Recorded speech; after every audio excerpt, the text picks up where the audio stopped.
Bienvenue à bord du vaisseau Hypersensas. Bonjour à toutes et à tous et bienvenue dans votre épisode hebdomadaire du Défaussé. Le Défaussé, c'est une émission qui va vous parler de jeux de société. Et pour ce faire, bien sûr, je suis accompagné d'Alex. Bonjour Alex. Bonjour. Danseuse étoile Alex pour aujourd'hui, s'il vous plaît. Danseuse étoile Alex. Donc nous sommes toujours au Fige dans les dernières journées, dernières interviews incroyables que vous avez déjà écoutées et que vous écouterez sûrement. Nous recevons avec un immense bonheur Tiffany de chez Origami. Copla. Cobla aussi, ça Oui, marche. j'ai hésité, je sais pas pourquoi j'ai hésité. Comment vas-tu ? Ça va très bien. Pas trop fatigué de ce comment ça se passe festival pour vous ? Si, forcément, mais ça ne se voit pas. Bientôt Non, la pas fin. du tout. Bientôt la fin. Oui, non, c'est Le que du pire est à bonheur. venir, je pense. Vu que c'est la pire journée aujourd'hui. Le samedi, c'est toujours la plus grosse journée, donc on s'est préparé Exactement. psychologiquement à ça. Et ce soir, du coup, on se dira, ok, c'est bon, le plus dur est derrière nous, il reste que demain. Et en clair. plus, demain, voilà, c'est plus calme puisqu'il n'y a pas d'espace pro. Et les gens se... Ah oui Oui. Ok. Et les gens se barrent, potentiellement. Un petit peu aussi, oui. Tiffany, tu vas nous présenter quoi ? Alors, je vais vous parler de Chronologique, Paris 1920.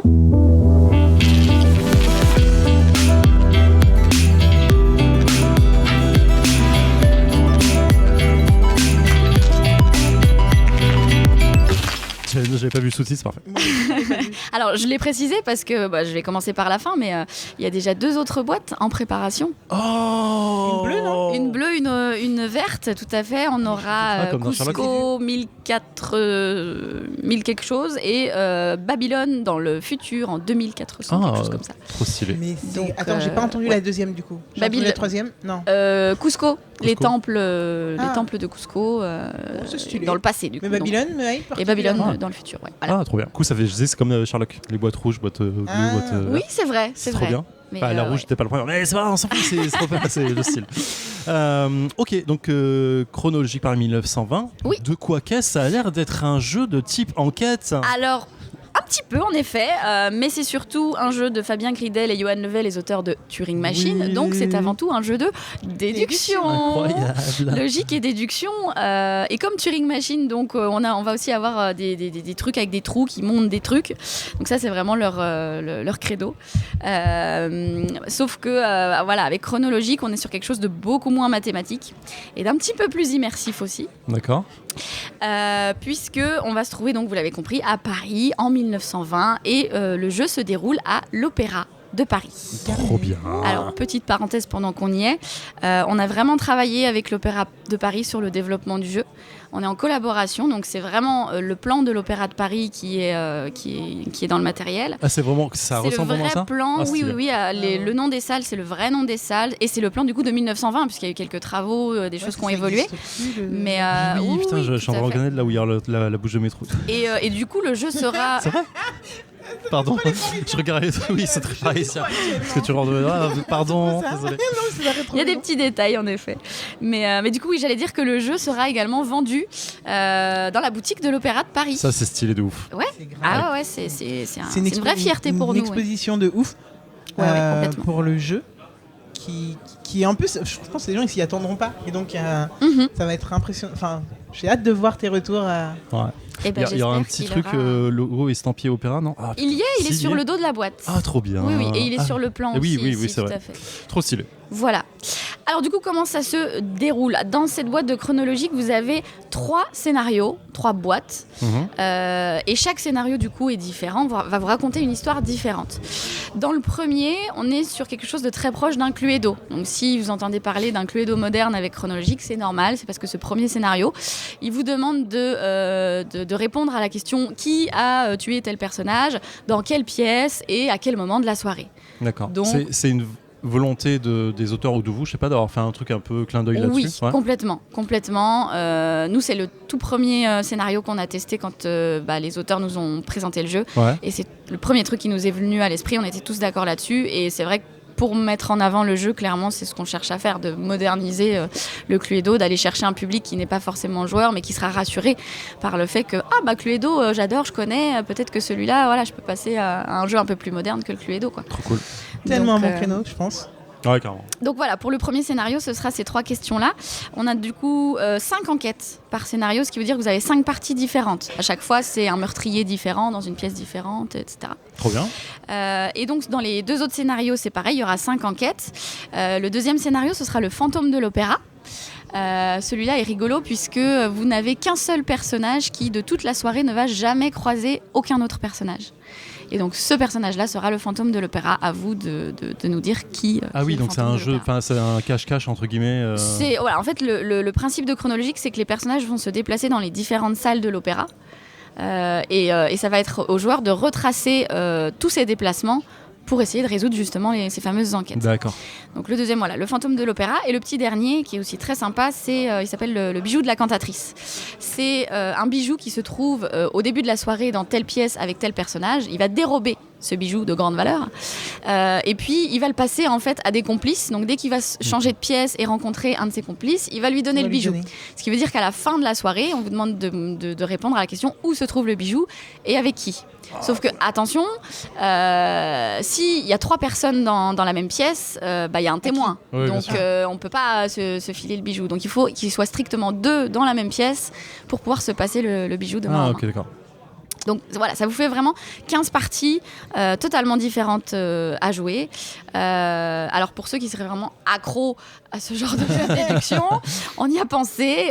On proposera du print and play comme a pu le faire justement Turing Machine avec les défis Ça sent quotidiens trop et ça, ce genre de C'est choses. trop bien. Hein. Ça sent trop la continuité. Désolé, excuse-moi. Non, il n'y a pas de souci. Ça sent trop la continuité de ce qu'ont pu faire les auteurs avec proposer de manière assez récurrente sur Internet des enquêtes supplémentaires. Et là, j'allais vraiment demander comment vous faites. Donc, t'anticipes. Voilà, c'est le même principe puisque en gros, ils ont un espèce d'algorithme qui leur permet de générer des scénarios, enfin des enquêtes un peu à l'infini. Donc, il suffira simplement d'imprimer une feuille A4 recto verso, de se découper ses petites cartes et on pourra jouer chez soi autant de scénarios d'enquêtes, encore une fois, qu'on veut. C'est fou. Alors, j'ai plusieurs questions. Mais alors déjà, là, si on est sur le gameplay pur et dur, comment se déroule j'ai envie de dire une manche, mais ça doit pas être une manche. Si, on peut en parler. Alors, un tour de jeu, on a un joueur actif qui va venir sélectionner une petite plaquette avec ses fameux trous et une carte. Il y a 2 types de plaquettes. Soit on vient interroger les personnages de l'intrigue, soit on vient interroger un temps. Puisqu'en fait, alors vous ne pouvez pas le voir puisqu'on en parle, mais vous avez en fait comme matériel une feuille devant vous qui vous permet de prendre des notes. Et sur cette feuille, vous avez 6 fois le plan de l'opéra. C'est comme si c'était 6 heures différentes dans la soirée. Et on connaît la situation initiale, à savoir qui se trouve dans quelle pièce au temps 1. Donc on sait que le journaliste, il est sur scène, on sait que la baronne, elle est dans les escaliers, etc. Et donc à son tour, à votre tour, vous venez interroger un personnage en lui demandant combien de fois il est passé dans telle salle. Donc vous mettez la carte de la salle et la carte du personnage l'une par-dessus l'autre. Et là, vous avez des infos qui apparaissent dans les fameux petits trous. Et ces infos, ce sera, donc si j'ai demandé à la baronne combien de fois elle était dans l'escalier, on va me dire, la baronne est passée 3 fois dans l'escalier. Donc cette information-là, je vais la partager avec tous les joueurs. Okay. Voilà, je vais annoncer à voix haute, la baronne passe 3 fois dans les escaliers. Tout le monde va noter sur sa petite feuille cette information-là. Et moi, en tant que joueuse active, j'aurai une information supplémentaire qui sera que l'un de ces 3 temps, c'était le temps 4. Donc je vais noter cette petite info sur ma feuille. J'ai une info supplémentaire que les autres n'ont pas. D'accord. Ensuite, on passe au joueur suivant qui lui aussi va pouvoir interroger un personnage ou une salle, etc. Alors soit on interroge les personnages, soit on interroge une pièce, un lieu en fait de l'opéra. Et la réponse qu'on va avoir, c'est combien de personnes se trouvent dans ce lieu à tel temps. À une période particulière. Voilà. Donc je vais demander au temps 5 combien de personnes il y a sur scène. Et là, on va me dire, il y a 2 personnes sur scène, au temps 5. Encore une fois, il y a une information qu'on partage à tout le monde et une qui est privée. Donc, au fur et à mesure, grâce à toutes ces informations, on fait nos petites déductions sur le déplacement des personnages parce qu'il y a une règle d'or dans le jeu qui est que les personnages sont obligés de se déplacer d'une pièce à une autre entre chaque temps. Ils ne peuvent jamais rester 2 temps consécutifs dans la même pièce. Et évidemment, ce ne sont pas des super-héros, ils ne se téléportent pas. Donc, ils passent d'une pièce à une autre en empruntant des portes, comme tout le monde. Voilà. Donc, s'ils sont dans telle pièce, ils peuvent être que dans la pièce d'avant ou dans la pièce d'après. Ils ne pourront jamais être à l'autre bout de l'opéra. Trop bien. Mais franchement, tellement hypé par ce jeu, c'est un truc de fou. Et on en parle depuis un petit moment en fait. Hein. Ouais, c'est vrai qu'on bénéficie quand même de la notoriété des auteurs et de Turing Machine, qui a eu un très beau succès. Et puis là, le côté, c'est Paris. On a fait exprès de choisir quand même la ville de Paris pour cette première boîte. Et c'est vrai que très vite, le jeu a fait parler de lui et a suscité pas mal d'engouement. Tout à fait. Et surtout aussi, en vrai, que ce soit des enquêtes, tout simplement. Oui, en vrai. Bien Parce sûr. que la déduction type Turing Machine, c'est pas du tout la même déduction que type Absolument. enquête. Enfin, du tout. Je sais pas si je vais trop loin en disant ça, mais pour moi, c'est la de thématisation mon point qui change vachement. Il y a une thématisation et que... puis c'est aussi beaucoup plus, alors j'ai presque envie de dire facile, mais on va dire plutôt évident, de visualiser en fait le déplacement des personnages. Dans sa tête, on se dit, ok, s'il est là, forcément, après il part là ou il part là. Et du coup, comme on l'imagine, on le visualise aussi, ça nous paraît moins abstrait. C'est moins mathématique, quoi. Exactement. Voilà. Carrément. Ça, c'est grave cool. Alors, j'avais une autre question, mais ça en a peut-être une. Excuse-moi. Là, je vois, j'ai sorti les 3 boîtes. Et donc, on a des petites étoiles. Les étoiles, souvent, c'est des difficultés. Exactement. Très bonne déduction. On est bon jusqu'à... Ah, t'as vu, j'ai commencé à jouer. Mais le niveau 3, il est hardcore. Parce que normalement, les niveaux de difficulté, c'est 1, 2, 3. Mais là... Non, on ça commence monte à 3 et ça va étoiles. sur 5. Il n'y a pas de simple, en fait. Ça monte, oui, 4 ou 5 étoiles, je sais plus. Parce que l'enquête numéro 1 a de 1 à 3. Tout à fait. Ouais. Ok, d'accord. Plus ça va, plus ça devient en effet compliqué. Et puis, oui, c'est ça, 5 étoiles au maximum. Ouais. Et ça, c'est les auteurs qui, par rapport justement au nombre de réponses minimum qu'il faut pour résoudre l'enquête, c'est eux qui ont fait ce fameux classement au niveau des enquêtes. Ok. Ça s'annonce hardcore, cela. J'ai hâte. C'est pour ça qu'il nous a dit non, on va faire la une. On va faire la une. Première enquête. Alors, pour ne rien spoiler à personne, en effet, pour le Festival de Cannes, on a les auteurs qui nous ont proposé un petit scénario alternatif, donc comme un 4e scénario, qui est aussi beaucoup plus court. Donc, on ne joue pas avec les 6 temps, les 6 personnages et les 6 pièces. On va faire un 4-4-4, donc 4 temps, 4 personnages, 4 pièces. Et c'est un nouveau scénario, donc je peux peut-être vous le lire pour vous mettre dans l'ambiance. Carrément. Donc nous sommes le 12 juin 1922. Mademoiselle Violette, la sémillante compagne du colonel Pistou, Pardon, c'est trop bien. appelle la police en panique. Le colonel a été assassiné à grands coups de canne, puisque nous sommes au Festival de Cannes. Voilà, ça c'était ma petite contribution personnelle, j'en suis très fière, je me permets. Ça marche. Donc il a été assassiné à grands coups de canne après le spectacle donné ce soir à l'Opéra. Sur place, vous cherchez à retracer les déplacements des suspects présents. Donc les fameux suspects, ce seront les 4 personnages. Ouais. Une information capitale vous est parvenue. L'assaillant est le seul à avoir visité exactement 3 lieux. Ni plus, ni moins. Je vous rappelle qu'on a 4 temps, ce qui veut dire qu'il y a forcément un lieu qu'il a visité 2 fois. Et donc, les questions auxquelles vous devez répondre pour résoudre cette enquête, ça va être qui a tué le colonel Pistou ? Où, c'est-à-dire la salle qu'il a visitée, il ou elle, a visité 2 fois, et quelle est cette 2e fois où cette salle a été visitée. Ok. Voilà, donc à quel temps du coup. Voilà, pour le petit scénario de spécial Cannes qu'on va pouvoir du coup tester.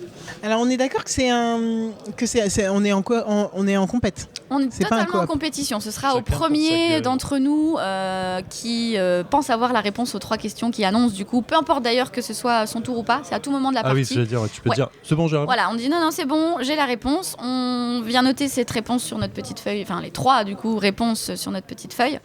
Et puis on va avoir une petite carte de solution à venir checker. 2 possibilités, soit la réponse est la bonne, à ce moment-là, bravo, c'est la fin de partie, vous êtes le meilleur enquêteur de la soirée. Soit malheureusement la réponse est fausse, à ce moment-là, vous avez quand même le droit de continuer l'aventure, essayer de comprendre ce qui s'est passé, ou est-ce que vous vous êtes trompé, et puis de finir par trouver la solution. Simplement, vous ne pourrez plus prétendre à la victoire, il faudra laisser la place à quelqu'un. Bah non. On a fait accuser quelqu'un de... Comme tous les jeux de ce type, c'est normal. C'est la retraite, après c'est le placard. Je suis, mais franchement, bouillante. Je crois que c'est notre émission que j'attendais le plus. Merci encore, merci. Tiffany. Copla. D'avoir accepté de nous rencontrer pour faire Avec plaisir, merci à vous. On est prêt, tu joues pas avec nous, j'imagine que tu connais. Eh ben non, puisque pour Cannes, ils nous ont fait 8 scénarios, enfin 8 enquêtes différentes. Donc là, j'en ai pris une au pif. Et puis de toute façon, non, je ne les ai pas toutes testées. Tu joues avec nous. Plaisir Trop bien. Trop bien. Je peux jouer Mario avec vous. Ah, c'est j'ai rien fait, c'est juste c'est une première déduction. Très bien, très bien.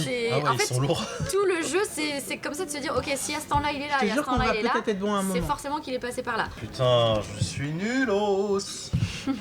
Je suis nulos. Alors, Je il y a- note un endroit. Au même temps, je note une personne à 2 endroits différents. Ah non, c'est pas possible. Et à la fin, je me dis. Ok, j'ai encore un suspect éliminé. Il ne m'en reste plus que 2. Arrête, moi aussi j'ai un suspect éliminé, mais... Et du coup, excusez-moi, je rejoue. Oui, Alors attendez, Tu nous as parce donné que... la fin Oui. elle est jamais allée. La servante n'est jamais allée dans la salle. Je pense avoir la solution, j'ai noté sur ma petite feuille. Et nous sommes de retour dans les défaussés après 23 minutes et 21 secondes de chronologique en compagnie de Copla, Tiffany. d'Origame, Tiffany. Je sais pas comment vous la connaissez. Oui, mais en fait, on sait pas comment les gens la connaissent. Donc, C'est vrai. Peut-être qu'ils ne connaissent pas. Aussi. Ma chère Alex, qu'est-ce que tu as pensé de cette mini scénario enquête déduction à l'Opéra de Paris? Alors, avant ce que j'en ai pensé, il faut rendre à César ce qui appartient à César. Copla nous a mis une douille. Mais alors, ultra rapidement, grosse déduction, grosse orga dans tes pensées. Enfin, heureusement que tu nous as expliqué les premiers trucs au départ en mode, bah là, ça veut dire ça. Hein? Mais pourquoi? Et là, très pédagogue, merci beaucoup. Mais avec plaisir. Voilà. Après, tu l'as dit aussi, grosse marge de progression. Plus Oui, on en fait, plus. Bien sûr. Il faut avoir en même temps logique. Il faut avoir un certain attrait quand même pour le jeu de déduction, mais c'est vrai que voilà, plus on en prend en main et plus ça devient évident. Ouais. Je pense que commencez pas directement par les scénarios 5. Non, La non, difficulté, très mauvaise ça- idée. dur, ouais. Je pense que ça peut être compliqué, vous allez très mal le vivre, mais on vous aura prévenu. Je vais commencer parce que je regrette dans le jeu. Ce que je regrette, en effet, c'est la prise en main des salles. Et nous n'en avions que 4. Mais c'est vrai que quand on annonce, on a tendance à donner les noms des salles. Et au début, c'est un rapport constant au petit parchemin. Ce qui est cool, c'est que le parchemin est ultra bien fait et rappelle aussi très bien les salles. Donc quand on nous donne quelque chose, on est perdu, on se rapporte au début à notre plan, parce que ça c'est l'erreur je pense, c'est l'erreur qu'on fait, c'est on essaye de trouver sur le plan et après on se dit bah non, j'ai un paravent. Peut-être que Tout je me est à reporte à mon l'intérieur. paravent, Tout à fait. aux légendes qu'il y a dessus, et voilà. Oui. voilà.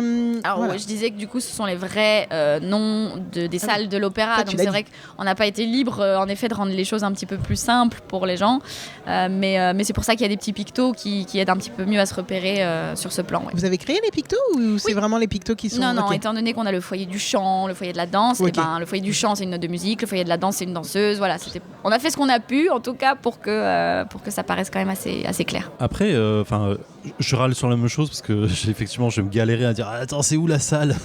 Mais c'est vraiment plus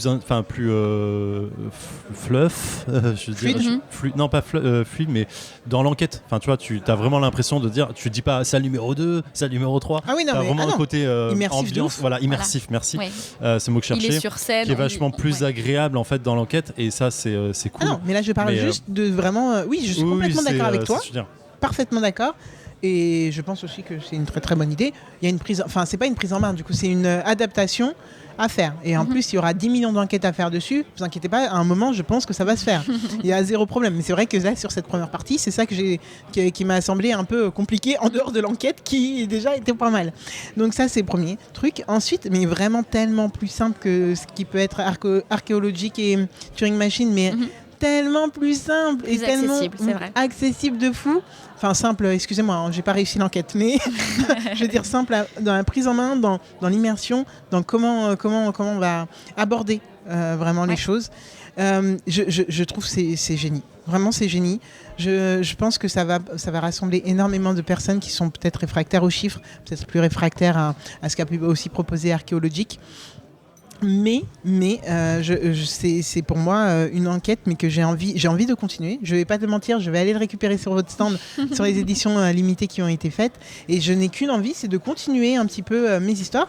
Il y a aucune continuité dans les histoires. Non, puisque de toute façon, non. le À chaque suspect, fois, le meurtrier, enfin le Ouais. coupable est différent. Ou pas d'ailleurs, hein, mais je veux dire, à chaque fois, on a essayé de trouver une petite histoire pour expliquer pourquoi c'était le personnage, qu'est-ce qui s'est passé, etc. Donc non, il n'y a rien qui suit et on peut totalement s'inventer des histoires à l'infini. Avant de demander son avis à Zéphiriel, j'avoue que j'ai une toute petite question qui est... c'est vrai qu'on ne connaît pas trop Johan Levet et Fabien Gridel pour de la narration, de la scénarisation. Alors, est-ce que c'est eux aussi qui sont derrière ou ils sont juste, je mets des gros guillemets, derrière l'algo? Alors, un peu des deux. Dans le sens où, oui, certes, ils ont créé en priorité la mécanique pure, du coup, de ce fameux algorithme, qui permet d'avoir des infos qui apparaissent, des infos qui sont cachées. Mais c'est aussi eux, du coup, qui ont créé cette mécanique de, quand je parlais par exemple du fantôme de l'opéra, que il faut absolument qu'il y ait un personnage qui ne croise jamais personne, etc. Et donc, c'est un peu avec eux en discutant qu'on s'est dit ça pourrait être un fantôme. Enfin, en plus on est à l'opéra, le fantôme de l'opéra est quand même assez connu. Petite légende de ça, ouais. Ça correspondait et donc c'était de la discussion de se dire cette mécanique peut s'adapter à ce scénario, à cette histoire-là. Donc ils ont quand même vraiment mis leurs pattes dedans et il y a aussi toutes ces petites à la fin les résumés de l'histoire, c'est tel personnage le coupable pour telle raison, etc. Et ça c'est pareil, c'est eux qui ont proposé de temps en temps des petites histoires à raconter. Donc ça a été fait avec eux. Okay. En coopération. Mais il y a beaucoup d'Ogre Games eux. aussi Oui, bien sûr, Ogre Games et Super Meeple. Puisque on l'a pas encore évoqué, mais en effet, le jeu est une co-édition. C'est vrai. On y reviendra, je pense, après la vie de Zef, parce que c'est vrai que... Vas-y. Zef, qu'est-ce que tu as pensé, du coup, de Chronologic Paris 1920 ? Ça coche toutes les cases, mais je savais que ça allait. Au moment où j'ai vu la boîte de jeu l'année dernière, j'étais en mode oui, c'est un jeu que je vais forcément prendre. C'est un Cluedo-like, j'adore le Cluedo. Ça a une place particulière dans mon cœur. C'est un jeu de déduction comme Turing Machine et le reste. On sait que c'est. Enfin, on sait. Moi, je sais que c'est le truc qui me hype de ouf. Clairement, je vais pas dire que le jeu a été fait pour moi, mais clairement, il coche toutes les cases que j'ai envie d'avoir dans les jeux. Là, je me sens ultra stupide parce que j'étais ultra à l'arrache, je comprenais rien de ce qui se passait autour de moi, mais du coup c'est d'autant mieux parce que je vais pouvoir m'améliorer et faire toutes les enquêtes, marge de progression incroyable. Mais vraiment non, c'est trop bien et c'est vraiment ces petites déductions qui sont pas que dans le sens de l'info qu'on te donne, mais la non-info que tu n'as pas, qui est que je trouve cool. C'est-à-dire, je dis la servante au temps 2, elle est là. La non-information que tu n'as pas, c'est l'information que tu as. Enfin, j'ai pas compris ta phrase. Oui, d'accord, ok. C'est pas clair. Ce que je veux dire, c'est que quand je te dis un truc, ce que je ne dis pas est aussi une information. Ok, oui, la non-réponse est une information. C'est bon là, ouais. Et du coup, je trouve ça toujours agréable de devoir réfléchir dans les deux sens en fait d'une info. En fait, voilà. Du coup, tu parlais de la collaboration avec Super Meeple. Oui, je rebondis juste et sur ce que tu viens de dire. C'est toujours aussi vrai quand on a eu Johan sur Turing Machine, il nous a dit, en fait, il y a aussi des questions que tu vas poser qui sont structurantes pour avoir plusieurs informations en même temps. Et en effet, à un moment dans le scénar qu'on a fait, il y a une info qu'on a complètement zappée, Zéphiriel et moi, mais en tout cas qui nous donnait directement plus d'informations que cette simple information. Et c'était... oui, c'est pas parce que c'est à mon tour que, du coup, le tour où je vais avoir une information de plus que vous, c'est pas parce que c'est à mon tour que ça va me débloquer complètement la situation. Ça peut très bien être le tour de Zef qui me donne son info partagée. Et grâce à cette information-là, hop, je fais ma déduction et en fait, j'en arrive là où je veux en arriver. Donc c'est ça qui est intéressant. Ce qui était déjà aussi le cas dans le Cluedo, en fait, quand ça marchait déjà dans ça, mais c'était beaucoup moins intuitif. Et tu mets du temps à comprendre que quand quelqu'un demande une information à une autre personne, même si tu n'étais pas dans cette information ou dans cette question, tu peux en déduire facilement quelque chose. C'est vrai. Mais là, c'est un peu plus instinctif avec ce double procédé de je donne une info à tout le monde et j'en garde une. Mais oui. Parlez-nous de cette collaboration du coup avec Super Meeple, comment ça se fait que déjà, ce que tu peux nous dire en fait, parce que ça se trouve il y a des secrets que tu n'as pas le droit de nous dire. Donc, non, il n'y a rien de spécialement secret. C'est vrai que chez Ori Games, on aime beaucoup faire des collaborations. On l'a déjà fait avec la boîte de jeu sur It's a Wonderful World ou Cerbère. On est encore en train de le faire, petit spoil d'ailleurs, on travaille avec Spaceco pour un jeu enfant. Ah, trop bien. Et ouais, c'est quelque chose qu'on aime, oui. Vous faites des jeux enfants ? Eh ben, ça va être le premier. Ah oui. C'est pour ça que aller chez Spaceco pour bosser avec eux sur un jeu enfant, ça nous paraissait un peu cohérent. Mais en tout cas, voilà, on aime bien ces collaborations-là. C'est vraiment des partenariats. Ça crée des bonnes relations entre éditeurs. C'est plus une fraternité que juste du business, en fait. Donc, on aime beaucoup. Et donc, ouais, Super Meeple, ça s'est super bien passé parce qu'on était assez complémentaires. C'est-à-dire que nous, on s'est surtout chargé de tout ce qui va être direction artistique, puisqu'on a Igor Polushin, notre directeur artistique, qui gère déjà de base beaucoup de direction artistique pour Super Meeple. Meeple. Donc là, bah, voilà, c'était encore plus simple. Toute la DA. Et puis, moi, j'étais principalement aussi, du coup, en tant que chef de projet, sur les règles, sur toutes les corrections, les relectures et compagnie. Charles Amir Perret de chez Super Meeple s'est beaucoup occupé de l'export du jeu. Donc le jeu a été présenté à SN auprès de tous nos contacts étrangers et le jeu est déjà vendu dans beaucoup de pays grâce au travail de Super Meeple. Ça veut dire qu'il arrive chez nous en dernier en fait du coup? Pas du tout, on est les premiers évidemment. Non, il a été signé dans le sens où il a été signé. Voilà, il y a encore évidemment rien d'imprimé, mais en tout cas il est signé pour beaucoup de partenariats à l'étranger. Donc c'est super quoi. C'est pour ça qu'on avait vraiment une symbiose entre les deux équipes qui a super bien fonctionné. C'est cool. C'est dingo. Mais du coup il sort quand en France? Eh bien il arrive le 8 mars. Donc très bientôt. C'est bientôt, c'est là, dans c'est quelques maintenant. semaines là. En exclu du coup pour le festival de Cannes, mais le 8 mars dans toutes les boutiques. Je pense que... Enfin, moi, on me l'a vendu. Alors, je le redis, je l'ai déjà expliqué à je sais plus qui, dans je sais plus quel podcast et dans je sais plus quelles conditions. Mais en gros, ça, j'ai monsieur Hamza Universe qui me l'a vendu, Oui. mais genre Oui. fin de l'année dernière, en mode non, mais ça, c'est le banger de l'année. Il en a fait, tout de suite été extrêmement emballé en effet. Et quand Hamza est emballé de quelque chose, je sais pas si ça se voit beaucoup, mais Oui. on en entend parler en tout cas. Et il m'a dit non, mais il faut que tu essayes, meuf.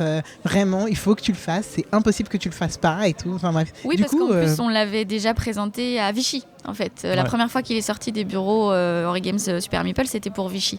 Et déjà, à Vichy, le jeu a connu un super accueil. Et là, maintenant qu'il est vraiment finalisé, parce qu'on a apporté du coup des modifications suite à Vichy, au retour qu'on a pu avoir. Et pour avoir aujourd'hui un produit, ma foi, j'espère, qui correspondra à tout le monde. Ou presque. En tout cas, autant que possible. Ça sent bon, en tout cas. Mais c'est vrai que voilà, l'accueil qu'il a aujourd'hui aussi, ce week-end sur le Festival de Cannes est aussi excellent. Et c'est hyper gratifiant pour nous, quoi. Mais ça doit être fou ce que vivent les auteurs depuis quelques années. Là. Bon, Johan était là depuis un moment, j'avoue que je ne pourrais pas dire pour Fabien, mais du coup, là, ces dernières années, ça s'emballe de partout. Ça doit être complètement dingo comme accueil. Mais je pense qu'il faut vraiment tester. Si vous êtes toujours réfractaire un peu à des jeux de cette gamme, il faut en tester au moins un. Je pense qu'ils vont arriver à un truc où tu en auras au moins un de leur gamme qui va taper la corde, une corde qui te va. Et je pense que Chronologic, franchement, moi je parierais sur lui, tu vois. Il peut taper que, enfin, je veux dire, c'est l'enfance avec le Cluedo, mais en fait, des enquêtes, tout le monde en fait, dans tous les cas. Et la déduction, elle est pas si simple, quoi. C'est pas simpliste du tout. C'est pas parce qu'on a une thématique comme celle-là que d'un coup, ça devient je sais pas, j'ai envie de dire abordable, ça reste abordable. Oui, si, je pense qu'on peut employer ce terme-là, oui. Peut-être plus rassurant que d'autres. Mais c'est vrai, en plus, thématiquement, il est vachement plus abordable, visuellement plus attrayant que Turing Machine qui fait quand même très froid, ou Archéologique qui est quand même très abstrait aussi. Archéologique avait quand même une cover qui te dit...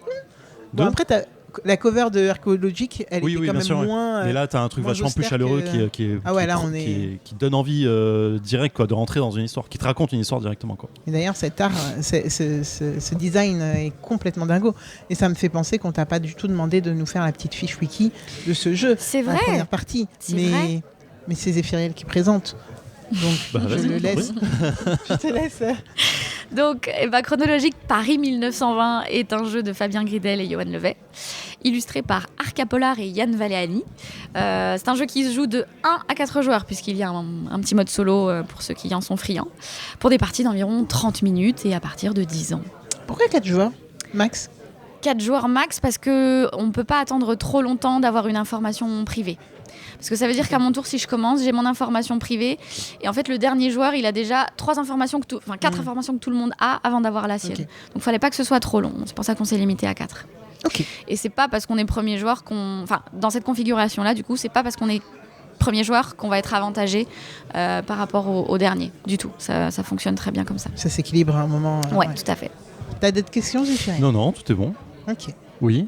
Ben non, c'est bon, je vais vous remercier, tout simplement. Merci à toi, on est privilégié de te recevoir au micro pour Cannes, donc je suis ravie, merci beaucoup. C'est trop cool. Merci de ton temps, merci de ton explication. Et plaisir. voilà, ma chère Alex. Oui, On te retrouve bientôt, quand tu veux, où tu veux.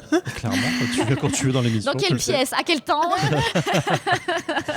Avec qui? Et avec qui? Voilà. Et puis Zef, je te retrouve la semaine prochaine. Ok, Toujours à Cannes. oui.